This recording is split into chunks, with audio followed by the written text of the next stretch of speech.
자로다.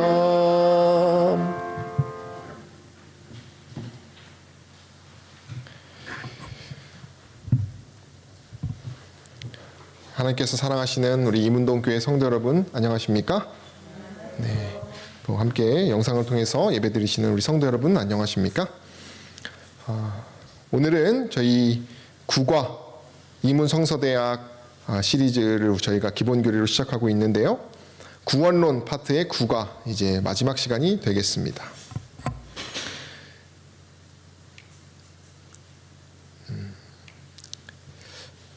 다시 말씀드리면 추천 도서입니다. 우리 성서연구소에서 나온 우리 구원론에 관련된 책들이 참 많습니다. 그래서 조금은 어려울 수 있는데요. 여러분들께서 시간 또 행복의 기준 안에서 이런 책들을 살펴보시면 좋다는 생각이 듭니다. 그리고 교과 또 교리신학 핸드북과 우리 기본교리 책이 있다는 것을 기억해 주시면 감사하겠습니다. 저희 재림교회 해석 방식 오직 성경, 전체 성경. 전체 성경이 어떤 의미죠? 신구약을 다 함께 본다는 개념이라고 생각하시면 되겠습니다. 네, 저희 이제 참 저희 주제와 딱 맞는 그림이 하나 있어서 가지고 왔는데요. 그리스도의 생애, 죽음, 부활에 관련된 우리가 함께 또 성경 여행을 떠나보도록 하겠습니다. 우리 서론을 다시 한번 반복해 보겠습니다. 제가 읽도록 하겠습니다. 하나님의 뜻에 완전히 순종하신 그리스도의 생애와 고난, 죽음과 부활로 하나님은 인류의 죄를 위한 유일한 속죄의 수단을 마련하셨다. 그리하여 믿음으로 이 속죄를 받아들이는 자들은 영생을 얻을 수 있고 모든 피조물들은 창조주의 무한하신 사랑을 더 잘 이해할 수 있게 되었다. 이 완전한 속죄는 하나님의 율법의 의로움과 하나님의 성품의 자비스러움을 옹호한다. 왜냐하면 그것은 우리의 죄를 정죄하고 우리를 위한 용서를 마련해 놓으셨기 때문이다. 그리스도의 죽으심은 대리적, 보상적, 화해적 및 변형적이다. 그리스도의 부활은 악의 세력을 이긴 하나님의 승리를 선포하는 것이요, 속죄를 받아들인 이들이 결국 죄와 죽음을 정복할 것을 보증하는 것이다. 이것은 그분 앞에 하늘과 땅에 있는 자들이 다 그 무릎을 꿇게 될 예수 그리스도의 지배권을 선언하는 것이다 라고 말합니다. 우리가 이 서론을 자주 반복하셔서 기억하시면 좋겠습니다. 나눠드린 표에 보시면 저희가 지난 시간 4번까지 했는데요. 오늘은 5번 인류의 그 대표자 그리스도, 6번, 7번, 8번까지 우리가 이 순서대로 함께 좀 공부를 해보겠습니다. 먼저 인류의 대표자 그리스도입니다. 네. 기독교 신학에 하나의 이론이 있다면 두 아담 이론이란 것이 있습니다. 그것은 인류의 모든 사람들은 결국 이 두 아담을 통해서 연결이 된다라고 하는 개념입니다. 아담과 마지막 아담, 둘째 아담이 누구시죠? 예수 그리스도입니다. 모든 인류를 대표한다는 것입니다. 여기도 말하는 것처럼 첫 번째 아담은 창세기에 나오는 인류의 최초의 남자이죠. 그리고 또 저희들의 어떻게 보면은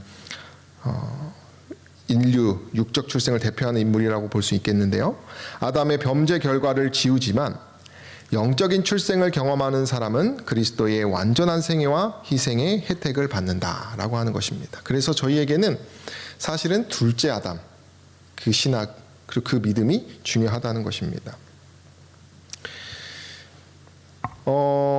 이 그림을 가지고 왔는데요. 만약에 이제 씨앗이 두 개 있다고 생각하시면 될 것 같습니다. 한 씨앗은 이렇게 죽어있는 씨앗이에요. 아담 씨앗이라고 보시면 되겠습니다. 이것은 생명을 만들 수 없습니다. 그러나 둘째 아담인 예수 그리스도의 씨는 뭐예요? 싹을 틔울 수 있는 그것이라는 것입니다. 그래서 이 두 번째 아담 예수 그리스도께서 등장하시면서 우리의 운명과 인류의 운명이 바뀌게 된 것입니다.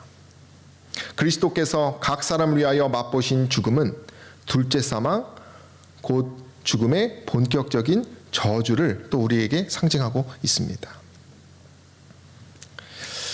중요한 것은 우리가 그리스도, 이 둘째 아담 되시는 이 씨앗을 통해서 많이 우리가 새로운 피조물이 될 수 있다는 것입니다. 그리스도의 씨앗으로 우리가 완전하고 죄의 역사로부터 자유롭고 새로운 삶의 시작을 할 수 있다는 것입니다. 그래서 성경은 마치 이렇게 그리스도의 씨가 꽃이 된 것처럼 우리 함께 읽어볼까요? 아담 안에서 시작. 아담 안에서 모든 사람이 죽은 것 같이 그리스도 안에서 모든 사람이 삶을 얻으리라 라고 말했습니다.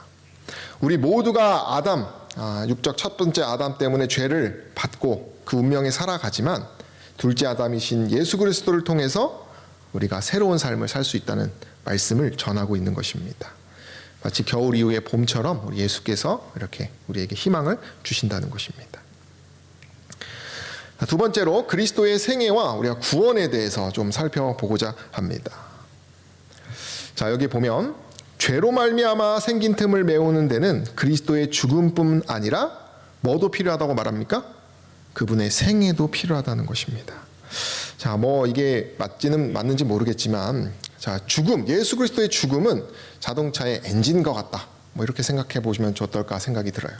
그리고 생애는 이 엔진만 있으면 차가 갑니까? 아니에요. 그죠? 이 바퀴가 어떻게 보면 그리스도의 생애라고 하는 것이죠. 그래서 우리가 구원을 위한 것에는 뭐가 필요한 거예요? 그리스도의 죽음과 그분의 생애. 그것이 필요한 것입니다. 이 모두가 함께 작동해야만 자동차가 움직이는 것처럼 우리의 구원도 역시 이 죽음과 생애에 대한 묵상과 믿음이 필요하다는 것입니다. 그래서 그리스도의 생애를 때로는 우리가 놓칠 수 있어요.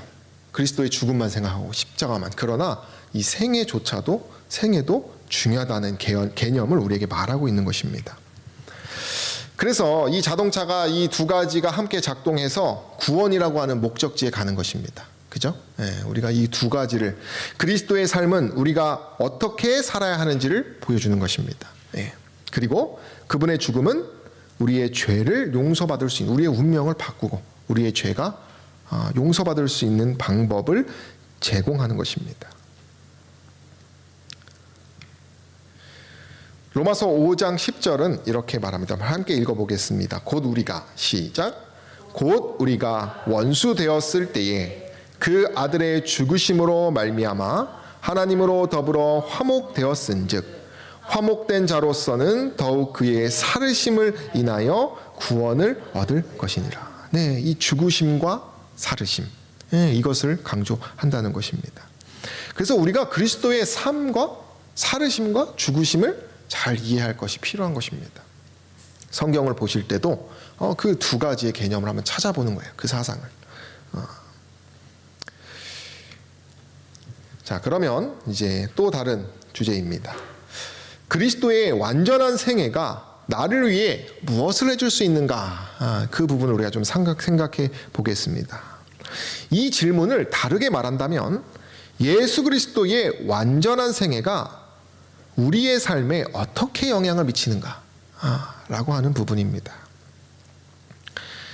우선 그리스도의 이 완전한 생애, 정말 사단이 이 완전한 생애를 흠을 내려고 했었는데 그렇지 못했죠. 이 정말 모범은 마치 거울처럼 우리의 삶에 반영될 수 있다라고 이렇게 생각하시면 될 것 같아요.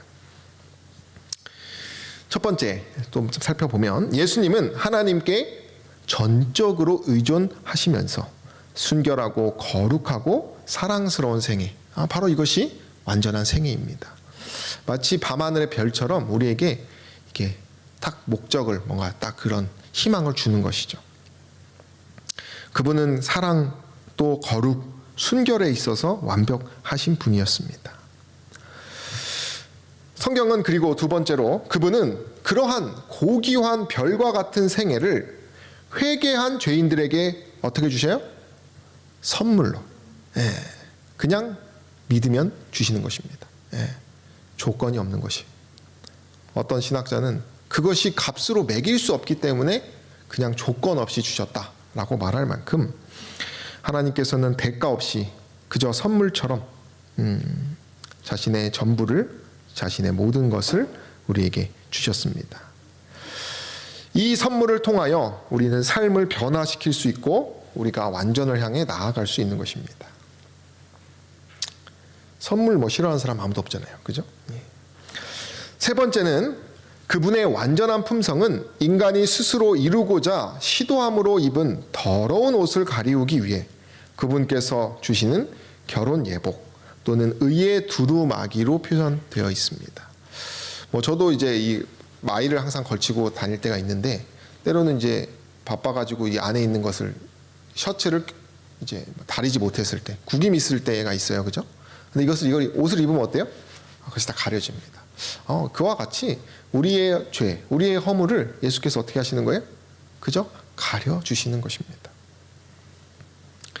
우리의 죄, 우리의 결함, 우리의 그 모든 것들이, 우리의 더러운 것들이 깨끗하고 아름다운 것으로 하나님 앞에서 하나님께 거룩하고 순결하고 사랑스러워지게 되는 것입니다. 그래서 우리가 하늘 그 잔치에 참여할 수 있는 자격을 얻게 되는 것이 이 결혼 모습처럼 말입니다. 실물교훈에 보면 그와 같은 개념에 대해서 이렇게 설명합니다.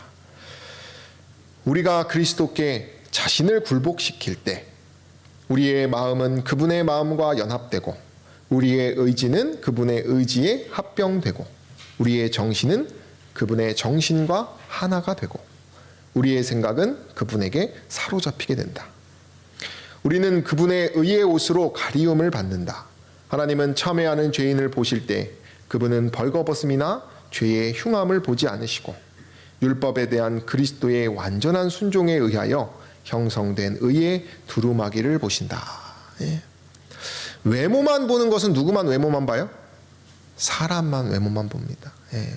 나는 외모 안 봐. 그런 사람 믿지 마시기 바랍니다. 예. 사람만 그 조건을 보고 그 모습을 보지만 하나님은 중심을 보시는 분이에요.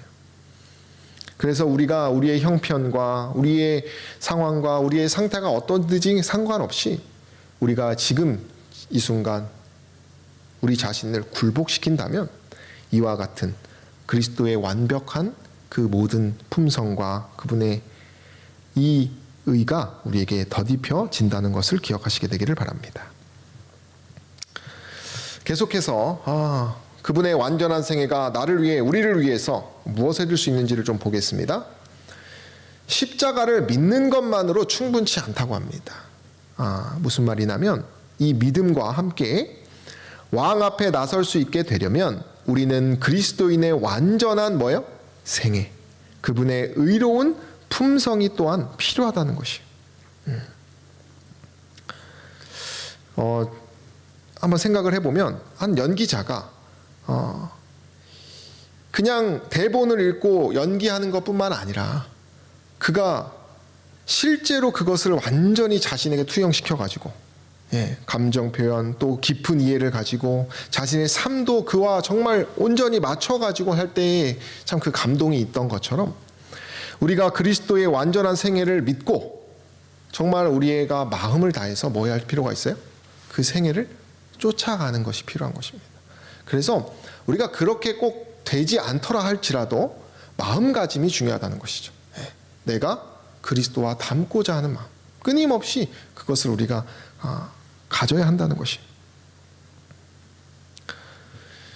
우리는 감옥에서 풀려나는 것 이상이 필요된다.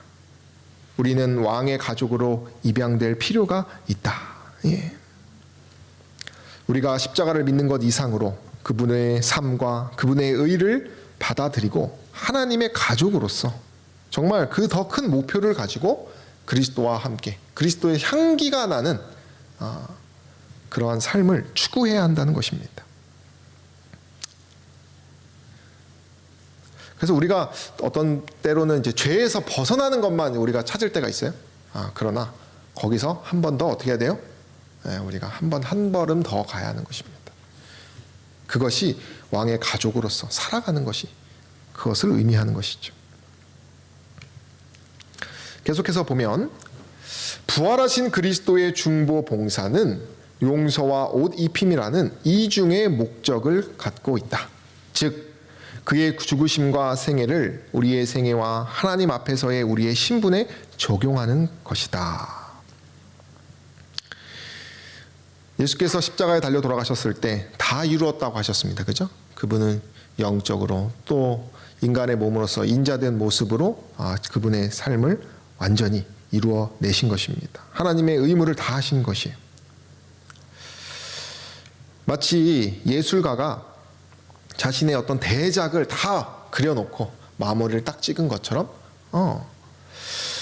우리도 그 예수께서 그분의 삶의 대작을 완성을 딱 하신 것이에요.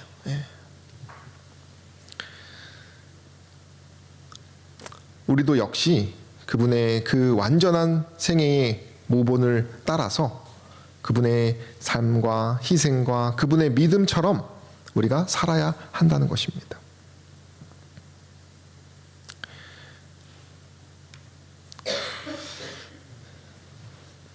자, 그리고 이제 그 다음을 또 우리가 살펴보겠습니다. 그리스도의 생애, 그리스도의 생애에 대해서. 때로는 제가 어떤 학생이 그랬어요. 예수님 슈퍼맨 아니냐. 슈퍼맨이라는 건 뭐예요? 우리가 다르다는 얘기입니다. 그죠? 그렇게 느껴지십니까, 예수님께서? 제가 요즘 요한복음을 보고 있는데 예수님께서 참 고독하셨다. 정말 그런 것이 저하고 이렇게 투영되면서 되게 위로를 많이 받습니다. 근데 예수께서는 우리보다 더 고독하신 그러한 삶을 사셨다는 것이죠. 그분도 역시 우리와 같은 똑같은 삶, 그 생애를 사셨다는 것입니다. 마찬가지로 우린 예수님처럼 살 수 없어가 아니라 그리스도의 생애는 우리도 승리의 생애를 살 수 있다는 모본이에요. 예수께서 요단강에서 침례를 받으셨습니다. 왜 받으셨어요? 침례요한이 안 받아도 된다 그랬어요. 그죠? 그러나 예수께서 뭐라고 하셨어요? 내가 모본을 그것이 합당한 일이다 라고 하셨던 것처럼 그분의 삶은 우리를 승리의 생애를 살 수 있다라고 하는 보증을 주고 있다는 것입니다. 그래서 베드로는 예수께서 개인적으로 학대를 받으실 때 반응하셨던 방법을 우리에게 모본으로 추천하고 있어요. 예수께서 이러한 일을 겪었다는 것이죠.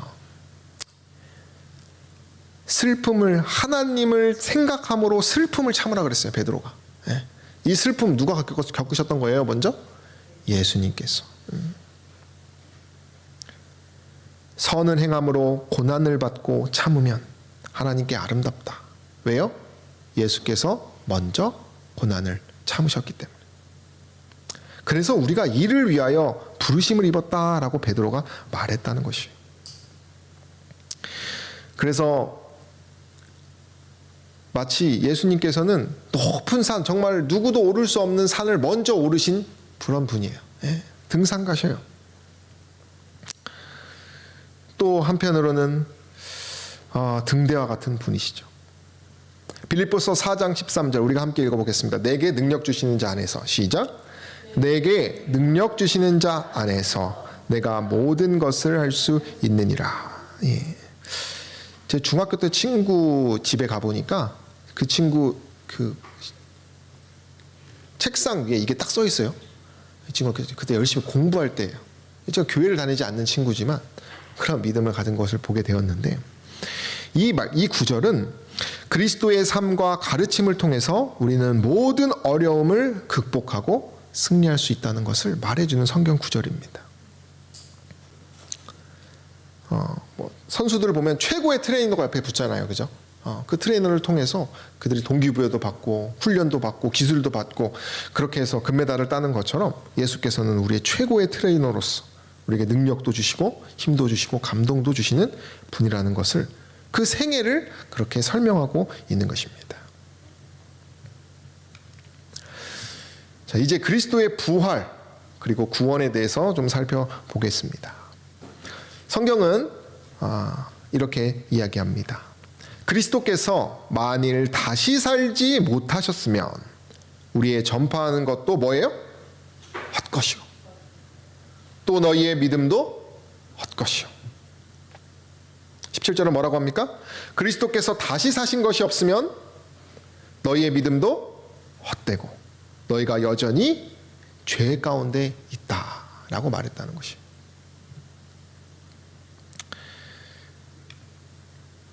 이 그리스도의 부활을 그림으로 우리가 설명해 본다면 십자가가 이 나무의 뿌리입니다. 비유를 한번 해보자면 그리고 이 부활은 이 뿌리를 통해서 만들어진 나무의 줄기와 가지가 되겠어요. 그리스도의 부활은 십자가의 의미를 제자들에게 보여주었습니다. 뿐만 아니라 이 부활을 통해서 제자들이 어떻게 됐어요?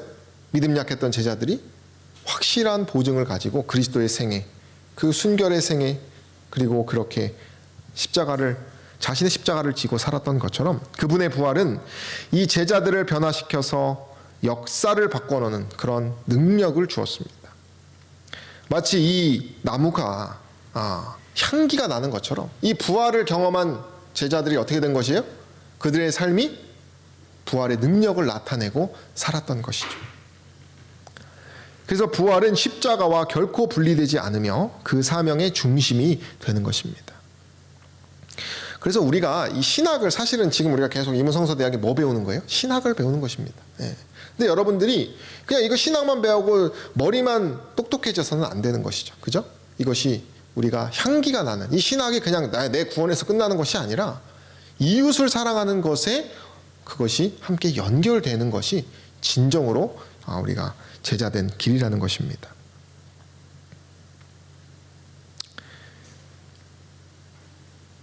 이 부활에 대해서 신학자는 이렇게 이야기했습니다. 그리스도의 부활은 절대적으로 기독교 신앙의 진위를 판가름짓는 기독교 신앙의 시금석이 되는 문제이다. 그것은 역사상 최대의 기적이었던가 아니면 미증유의 기만이던가 둘 중에 하나다. 또 다른 신학자는 이렇게 이야기합니다. 그리스도의 부활은 기독교 신앙의 성체이다. 첫 세기의 세계를 뒤집어 놓고 기독교를 유대교와 지중해 세계의 이교 종교들을 위해 현저하게 뛰어나게 만든 교리가 바로 이것이다. 이 교리가 무너지면 주 예수 그리스도의 복음에서 지극히 중요하고 독특한 그 밖의 다른 모든 것들도 무너질 수밖에 없다. 그리스도께서 다시 사신 것이 없으면 너희의 믿음도 헛되다 라고 말했다는 것입니다. 우리가 이 특별히 그리스도의 생애 가운데 이 부활하심을 우리가 잘 기억하시게 되기를 바랍니다. 여기 보석이 있죠. 우리가 이 부활을 가운데 이 부활 신앙을 갖는 것은 우리가 예수 그리스도라고 하는 보석을 찾기 위해서 계속 끊임없이 찾았다면 이 부활이라고 하는 것은 어쩌면 이 보석을 딱 찾아서 내 것으로 만든 것과 같은 것이. 갈바리에서의 속죄의 죽음이 충분하고 또 완전하였더라도 부활이 없었다면 우리는 그리스도께서 지상에서 당신의 사명을 성공적으로 완수하셨다는 보증을 전혀 갖지 못할 것이다.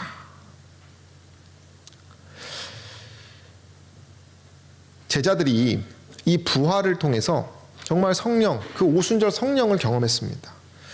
우리가 아까 전에 제가 아까 보석을 우리가 찾는 거라고 말했는데 보석을 찾으면서 끝나면 안 됩니다. 이 보석을 찾은 사람은 뭐예요? 이 보석을 팔아야죠. 그죠? 그래서 그걸 뭐로 만들어요? 돈으로 만들어서 그걸 써야 되는 것입니다. 제자들도 그 부활을 경험하고 찾은 다음에 뭐 했어요? 이제 그 부활의 능력을 자신의 삶으로 진실성을 입증한 것입니다. 저 여러분들이 정말 보석을 찾는 마음으로 성경에서 이 부활의 능력을 여러분들이 새롭게 찾으셨다면 실제로 그 부활, 내 마음이 뭐 하는 거예요? 새롭게 창조되는 것입니다. 그러한 경험들이 아마 한 번쯤 있으셨을 거예요. 저도 참 깊은 늪과 같은 생애를 살았던 적이 있는데 제 나름의 그 부모님의 사랑과 그 말씀의 그 위로를 통하여 제가 다시 한번 이러면 안 되겠다. 그런 죽고 싶지 않다. 내가 살아야겠다. 일단 살아야겠다. 그런 창조의 경험을 제가 개인적으로 했어요. 그런 것처럼 우리가 그리스도의 이 다시 사심, 그것을 우리가 마음으로 또 삶으로 경험하는 것이 필요한 것입니다.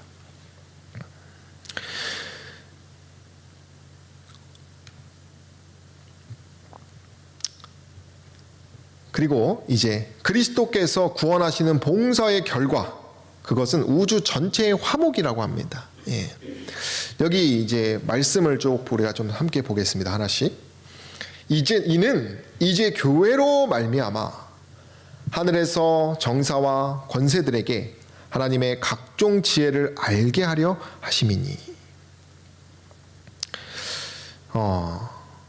정사와 권세자들에게, 마치 여러 나라에서 대사가 자신의 나라를 뭐예요? 입증하고, 그죠? 그것을 이제 설명하고 그것을 대표하고 전 세계에 알리는 것처럼 교회는 뭐예요? 그런 하나님의 지혜를 나타내는 사람들입니다. 우리 하나하나는 지구가 뭐라 그래요? 우주의 교과서다 이렇게 말하잖아요. 그죠? 우리는 그러한 것입니다.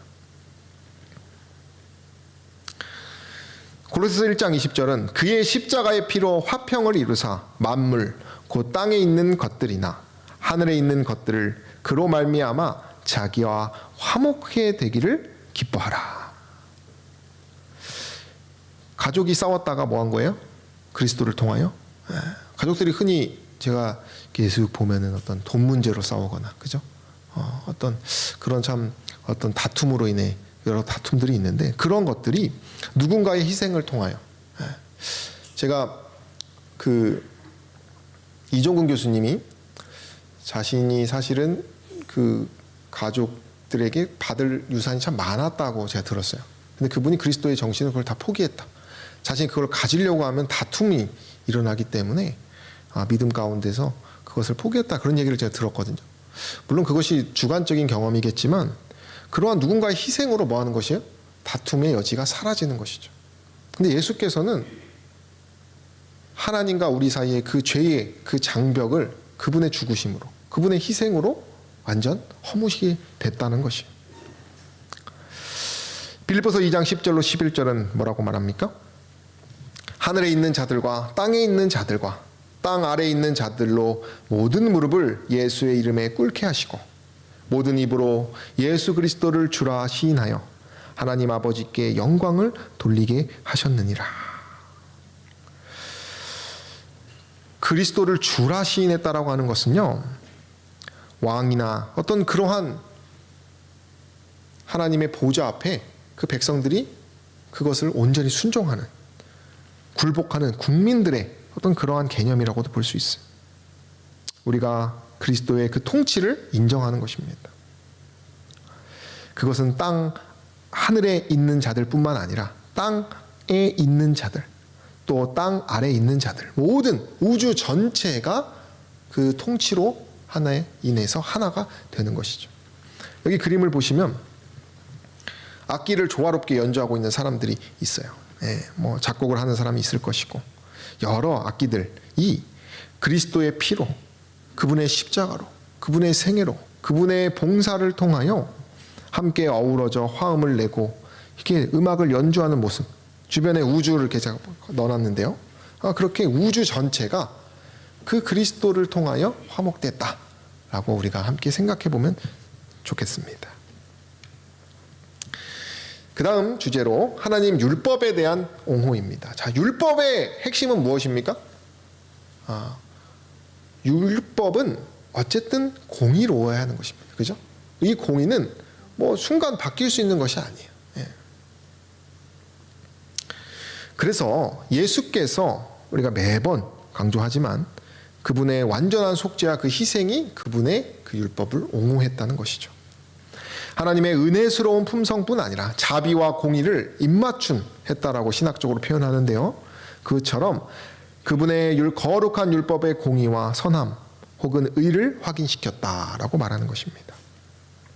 그리스도의 죽음과 속량은 율법의 요구를 만족시켰으며 죄의 삭시 사망이기 때문에 누가 죽었어요? 예수께서. 우리가 죽어도 아무 소용없습니다. 그죠? 우리의 피로는 소용이 없어요. 흠없는 제물이 필요하기 때문에. 당신의 은혜와 자비를 통하여 회개하는 죄인을 그로 인해서 그분께서 하나님 아들께서 죽으심으로 인하여 모든 것이 의롭게 된 것입니다.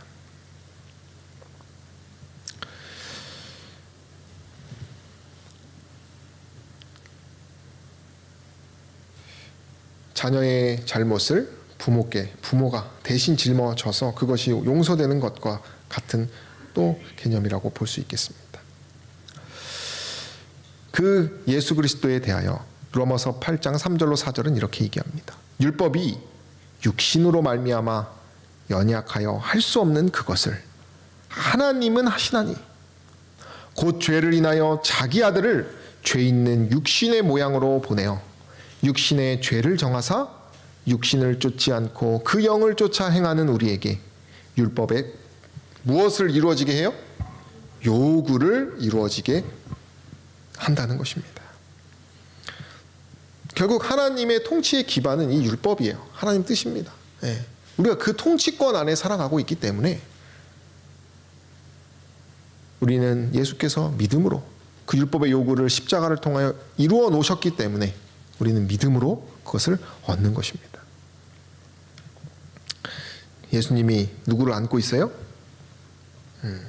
탕아, 우리와 같은 참 예수님 잊고 살았던 자들을 이렇게 안아주시는 것을 참 표현해 보았는데요. 한스 라돈델이라고 하는 분이 이런 얘기를 했습니다. 하나님께서 그리스도 안에서 그 자신을 세상과 화목해 하신 사실을 믿음으로 받아들이고 그분의 뜻에 복종하는 자들은 하나님과의 화목이라는 즉석의 열매를 맺는 무한히 소중한 칭의의 선물을 하나님께로부터 받게 될 것이다. 의롭게 된 신자들은 더 이상 하나님의 진노의 대상이 되지 않으며 하나님의 은혜의 대상이 된다. 우리가 때로는 그런 얘기를 많이 들어요. 칭의 다음에 성화, 그 다음 영화. 마치 어떤 구원이 이렇게 단계를 맺는 것처럼 느끼겠지만 사실은 칭의와 성화와 영화는 하나로 같이 가는 것입니다. 그래서 우리가 믿음과 함께 그 즉시로 은혜 또 이 거룩에 참여할 수 있는 것이에요. 그 성장하는 것은 그리스도의 품성의 어떤 모습일 뿐이에요. 그러니까 우리가 뭐 좀 잘나가지고 이제 뭐 어떤 의의 열매를 2개 맺고 3개 맺고 가는 것이 아니라 우리가 믿음으로 그리스도의 품성의 열매를 하나씩 받는 것이죠. 그런 개념입니다. 근데 우리가 자꾸 신앙을 마치 그 불교의 개념으로 돌을 닦아가지고 내 품성이 완전으로 향해서 돌을 닦는 개념으로 이해하면 어떻게 되는 거예요? 우리는 결코 완벽해질 수가 없는 것입니다. 근데 우리가 자꾸 그렇게 율법의 경건의 모양을 쫓을 때가 많은 것이죠. 그러나 결코 우리는 그렇게 해서 들어갈 수가 없는 것입니다. 우리가 이 죄의 삭시 사망이기 때문에 시간이 가면 갈수록 더 죄스러워질 수밖에 없어요. 그래서 우리는 은혜, 이 믿음으로 얻는 은혜가 필요한 것이에요. 그래서 의롭게 된 신자들은 더 이상 하나님의 진노의 대상이 되지 않는다고 말하는 것입니다. 그리스도를 통해 하나님의 보좌 앞에 담대히 나아감으로써 그들은 유대인과 이방인 사이에 존재했던 적대감으로 상징된 인간 사이의 벽을 깨트리기 위한 성령의 능력을 받는다. 그 능력으로 우리가 또 하나님의 사랑을 전하고 사는 것입니다. 그러나 자꾸 이 행함으로 말미암는 의, 근데 누가 그러냐면 이 행함으로 말미암는 의가 우리의 1차적인 욕구라고 합니다. 아무래도 뭔가 좀 더 열심히 해야지 된 것처럼 느끼는 것이 인간의 본성이라는 것이죠. 순례길을 무릎으로 가는 어떤 그런 뭐 도교의 사상사도 있어요, 그죠? 순례길 해가지고 뭐 몇 년을 가는 사람들 참 숭고하죠, 그죠? 그것이 우리의 마음, 어떤 본능적인 마음을 이렇게 끌어당기긴 하지만 그리스도를 통한 신학은 그렇지 않다는 것입니다. 우리가 만약에 구원이라는 목적지를 가진다면 행함으로 말미암는 것은 다 뭐예요? 무익하다는 것입니다. 다시 말하면 이 행함으로 말하는 행함이 분명히 필요하지만 근본적인 수단이 아니라는 것입니다. 하나님의 화목의 봉사는 율법의 행위로 구원을 얻으려는 인간의 노력이 헛됨을 드러내 준다는 것입니다. 하나님의 은혜에 대한 통찰은 그리스도를 믿는 믿음을 통하여 얻을 수 있는 의롭게 해주는 의를 받아들이도록 이끈다. 제가 그 하나님의 은혜로 이렇게 이스라엘 그 성지를 이렇게 갖게 되었는데요. 재밌는 이야기를 하나 들었어요. 한 어떤 장로님께서 이 이스라엘 성지를 가게 되신 거예요. 그 너무 설레가지고 나는 거기 가면 잠을 안 자리라. 잠을 안 자고 뭐 하리라? 그 모든 성질을 내가 다 그 영감을 얻고 그 내 눈에 다 넣어오리라 이런 마음으로 가신 거예요. 그러다 그분이 급격하게 체력이 떨어지면서 쓰러지셔가지고 긴급 비행기로 다시 돌아왔다는 얘기를 들었어요. 예, 예. 우리가 어떤 여행을 떠나려고 하는데 어떤 내 마음의 의지로 이렇게 하다가 어떻게 될 수 있어요? 그 여행지를 못 갈 때 돼요. 그러면 그분처럼 긴급 비행기가 있어가지고 뭐 할 수 있는 거예요? 다시 안전한 곳으로 오는 것처럼 우리는 우리가 구원의 길은 우리가 아무리 의지를 가지고 간다고 해서 갈 수 있는 것이에요? 같이 갈 수 없는 것입니다. 예. 우리는 결국 믿음으로 갈 수 있는 거예요. 이 티켓, 이 비행기 티켓을 가지고 있어야 그 국적지로 갈 수 있는 것처럼 믿음이라고 하는 그 개념으로 우리가 오직 구원에 다를 수 있다는 것이에요. 용서를 경험한 사람들의 감사심은 순종을 기쁨으로 만든다. 그렇게 될 때 행위는 구원의 근거가 아니라 뭐가 돼요? 열매. 그러니까 행위를 부정하는 것이 아닙니다. 감사하기 때문에. 예. 뭐 제가 자주 말하지만 제가 지금 3일째 애셋을 혼자 보고 있습니다. 지금 아기가 열이 나가지고 그 막내를 격리시켜야 돼서 제가 오늘 저녁에 이제 아버지가 오셨는데 제가 한 이틀을 혼자 봐보니까 할 수는 있습니다. 근데 쉽지 않더라고요. 근데 참 부모님의 그 은혜가 많이 생각이 나고 아버지께서 이렇게 와서 도와주시는 은혜를 많이 느껴요. 그 저도 모르게 아버지께 감사하는 마음이 생겨요. 예, 누가 시키지도 않았는데. 그런 거예요. 그죠? 예. 우리가 고난의 길을 겪고 그 가운데서 생수 한 바가지 딱 먹으면 뭐예요? 하나님의 은혜가 느끼는 것입니다. 그때 열심히 효를 다하는 것처럼 하나님께 효를 다하는 것이죠. 너무 감사하니까 안식일을 지키고 뭔가를 하고 내가 절제 생활을 하고 또 봉사 생활을 하는 것이 남에게 잘 보이려고 하는 것이 아니에요. 그죠? 그냥 감사하니까. 그런 구원의 열매가 된다는 것입니다. 행함으로 구원을 쫓지 않는 저와 여러분 되기를 바랍니다. 하나님과의 새로운 관계. 결국 그분의 완전한 순종의 생애, 그분의 의, 그분의 죽음을 우리가 선물로 값없이 제공받게 되면 그 은혜를 경험하는 사람은 어떻게 되는 것이에요? 더 깊이 가는 것입니다. 저는 그래서 성경에 어떤 표현을 좋아하냐면 이 성경은 그리스도의 사랑을 온전히 표현할 수 없다. 그죠? 다 글로 할애할 수가 없다. 네, 그 표현이 너무 좋아요. 우리가 하늘나라 가면은 무궁토록 하나님을 새롭게 연구할 수 있다 그랬어요. 계속 새롭다는 거예요. 네, 계속 새롭고 하나님 사실 그걸 목적을 하시고 아담과 하와를 창조하신 거예요. 근데 그것이 죄로 인해서 단절되었는데 아직 그 흔적이 남아있기 때문에 믿음 가운데 우리가 말씀을 찾아보면 꿀송이처럼 달다. 그것을 우리가 경험하고 살아갈 수 있다는 것이죠. 감사, 찬양, 그리고 기쁨이 우러나고 순종은 즐거움이 되고 이 감사, 찬양, 기쁨은 마치 이 식물이 자라기 위한 양분처럼 그렇게 계속 우리의 삶에 뭐가 되는 거예요? 그런 어떤 즐거움이 되는 거예요. 네. 우리의 삶이 이 꽃처럼 성장합니다. 그리스도를 통하여. 그분의 순종의 생애, 의, 죽음 이런 걸 통해서 성장하면서 이 날씨처럼 이 비처럼 햇빛처럼 그 사이사이에 우리의 기쁨이 있는 것이에요. 그죠? 신앙이 재미가 있어야 저는 할 수 있다고 믿습니다. 그렇죠? 네, 재미없는데 어떻게 하겠어요? 네, 재미없는 사람은 엉뚱한 정죄나 하고 살 거예요 아마. 그것이 재밌기 때문에. 그러나 진짜 믿음의 사람은 뭐예요? 재미가 뭐예요? 진짜 하나님으로부터 오는 기쁨, 즐거움. 아마 우리 성도 여러분들께서는 그 기쁨 때문에 지금까지 신앙을 하고 계시는 거 아니겠어요? 그죠? 마음은 성령께서 거하실 수 있도록 언제나 열려있는 거처가 된다. 우리가 그래서 이 아름다움을 더 많이 발휘하고 사는 것입니다. 더하여 하나님께 더 얘기를 드리면 십자가에 비추어 하나님의 은혜를 이해하면 이해할수록 자신의 의로움을 더욱 적게 느낄 것이며 우리가 얼마나 복받은 사람인가를 더욱 느끼게 된다. 예. 계절이 아름다움이 있어요. 그죠? 계절, 사계절이. 그죠? 식물들도 그 계절마다 다 다릅니다. 그죠? 그러니까 늘 새롭다는 것이죠. 안 새로운데요? 그건 아직 내가 성령을 온전히 받지 못한 것이. 아니 내 마음에 뭔가 그 양분이 뭔가 돌이 껴있거나 가시덤불이 있거나 그런 것이죠. 그리스도를 부활시킨 동일한 성령의 능력이 우리의 생애를 변화시킨다. 이 생애는 죄에 대해서 승리하는 것입니다. 예. 결국 그것이 능력입니다. 우리가 뭐 부귀영화를 누리는 것이 능력이 아니고 뭐에서 승리하는 것이고요? 죄에서. 그래서 제가 용산교회에 있을 때 한 집사님께서 돌아가셨어요. 근데 그 아들이 뭐라고 했냐면 어머니께서 불교를 오래된 신자고 불교에 많은 돈을 내셨었는데 그 불교를 다닐 때는 용서를 하지 못했던 사람들을 우리 재림교인이 되고 나서 그분의 말년에 다 용서하는 모습을 자신이 경험했다는 거예요. 그 자신의 숙제는 그걸 푸는 거래요. 인생의 숙제는. 어머니가 어떻게 용서하셨는가.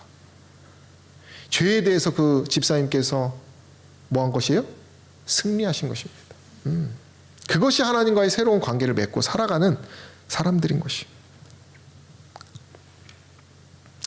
마지막으로 이제 사명을 위한 동기부여입니다. 예수 그리스도를 통한 하나님의 화목의 봉사에 나타난 놀라운 사랑은 다른 이들에게 복음을 뭐하도록요? 나누어 주도록. 예. 그림을 하나 가져왔는데 우리가 어떤 맛있는 음식이 있으면 누가 생각나요? 내 아들들 아마 생각나실 거예요. 이선희 집사님 아마 맛있는 거 있으면 누구 생각이 나요? 아들들 생각이 납니다. 그거는 뭐 때 왜 그래요? 그게 진짜 사랑이니까. 예. 지금 이 요리사가 사랑으로 뭔가 음식을 맛있게 만들었어. 그 누가 생각나는 거예요? 이걸 주고 싶은 사람. 이 따뜻한 음식을 주고 싶은 사람이 생각나는 것처럼 우리가 진정으로 예수 그리스도를 통하여 그 믿음을 받아들이고 경험한 사람은 나누어 주는 것이 자연스럽다는 것입니다. 우리는 죄를 위해 들이신 그리스도의 희생을 받아들이는 사람들에게 하나님께서 죄를 돌리지 않을 것이라는 사실을 감추어 둘 수 없다라고 우리에게 분명히 말한다는 것입니다. 우리 끝으로 이것을 읽고 마치도록 하겠습니다. 하나님과 화목하라. 시작. 하나님과 화목하라. 하나님이 죄를 알지도 못하신 자로 우리를 대신하여 죄를 삼으신 것은 우리로 하여금 저희 안에서 하나님의 의가 되게 하려 하심이라. 우리 그리스도의 생애와 죽음과 그 부활을 우리 여러분들께서 신앙 안에서 경험하시고 또 연구하시는 저 여러분 되길 바라며 말씀을 마치겠습니다. 우리 기도하도록 하겠습니다. 각종 질병으로 고통을 겪고 있는 우리 성도 여러분들을 위해서 기도해 주시기를 바랍니다. 그리고 성전 건축, 이제 시공사 선정 이 있습니다. 그 부분을 좀 잘 할 수 있도록 우리가 함께 기도해 주시고요. 또 이 과정 속에서 우리가 뭐 적산을 받고 그런 과정들이 또 있습니다. 그래서 우리가 좋은 또 시공사가 되어서 우리가 시험 받지 않을 수 있도록 해주시고요. 그리고 선교를 위해서 우리가 여기 보시면 이제 우리가 내일 세미나가 있습니다. 총 등록 인원이 16분입니다. 네, 그래서 이분들이 뭐 여러 경로를 통하여 오셨어요. 그래서 이 계기를 통하여 계속 구원의 문을 그분들이 더욱더 가까이 가고 또 구원 얻는 그런 과정이 될 수 있도록 자양분이 될 수 있도록 기도해 주시면 감사하겠습니다. 기도하시겠습니다.